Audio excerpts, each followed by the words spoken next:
गणेश चतुर्थी के दिन सुबह स्नान आदि से निवृत्त होकर गणेश जी की कथा को पढ़ना या सुनना चाहिए। श्री गणेश चतुर्थी के व्रत को लेकर एक पौराणिक कथा प्रचलन में है। कथा के अनुसार एक बार भगवान शंकर और पार्वती नर्मदा नदी के तट पर बैठे थे। वहाँ देवी पार्वती ने भगवान भोलेनाथ से समय व्यतीत करने के लिए चौपड़ खेलने को कहा। भगवान शंकर चौपड़ खेलने लगे, परंतु इस खेल में हार जीत का फैसला कौन करेगा, इसका प्रश्न उठा। उसके जवाब में भगवान भोलेनाथ ने तिनके एकत्रित कर एक पुतला बना दिया।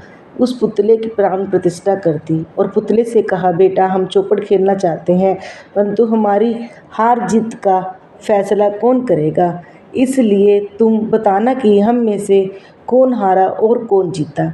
यह कहने के बाद चौपड़ का खेल शुरू हो गया। खेल 3 बार खेला गया और संयोग से तीनों बार पार्वती जी जीत गई। खेल के समाप्त होने पर बालक से हार जीत का फैसला करने के लिए कहा गया तो बालक ने महादेव को विजयी बताया। यह सुनकर माता पार्वती क्रोधित हो गई और क्रोध से ने आकर बालक को लंगड़ा होने व कीचड़ में पड़े रहने का श्राप दिया। बालक ने माता से माफ़ी मांगी और कहा, मैंने अज्ञानता से मुझसे ऐसा हुआ है, मैंने किसी द्वेष से ऐसा नहीं किया। बालक के क्षमा मांगने पर माता ने कहा कि यहाँ गणेश पूजन के लिए नाग कन्या आएंगी, उनके अनुसार तुम गणेश व्रत करो, ऐसा करने से तुम मुझे प्राप्त करोगे।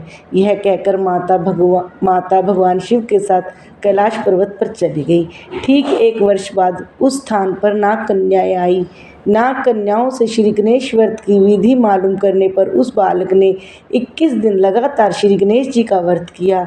उसकी श्रद्धा को देखकर गणेश जी प्रसन्न हो गए और गणेश जी ने बालक को मनवांछित फल मांगने के लिए कहा।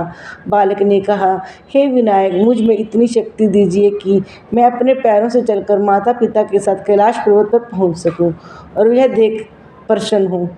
बालक को यह वरदान दे श्री गणेश अंतर्ध्यान हो गए। बालक उसके बाद कैलाश पर्वत पर पहुँच गया और अपने कैलाश पर्वत पर पहुँचने की कथा उसने भगवान महादेव को सुनाई। उसी दिन से पार्वती जी शिव जी के विमुख हो गई।